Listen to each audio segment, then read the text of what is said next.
অশান্তি অবস্থাটা কি? এটা হলো পায়খানা। তো আমি এখন মানে কিছু না বুঝা কোনো কিছু মানে সিচুয়েশন পাই না খুঁজে, তো ওই ভুট্টার জমিতেই আর কি পায়খানা করতে গেছি। তো পায়খানা করলাম। পায়খানা করার পরে তো এখন মানে যে কাজটা করব আর কি, সবাই জানেন। তো সেই কাজটা করার জন্য তো বিলের মধ্যে তোর পানি পাওয়া যায় না, ভুট্টার জমিতে তোর পানি নাই।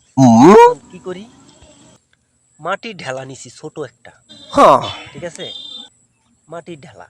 তো মাটির ঢেলাটা নিয়ে যখন ভাই আমি ওই জায়গায় লাগাইলাম, যেমন মনে হইলো কেউ আমার কাছে দিয়া ফোস মারছে ওই জায়গার মধ্যে, এমন একটা অবস্থা।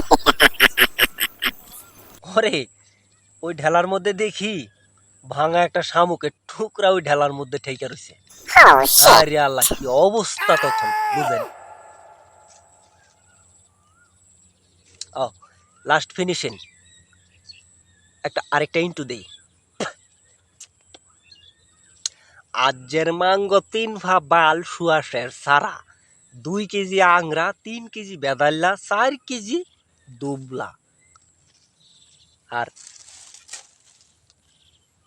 100 গ্রাম এলেঞ্চা।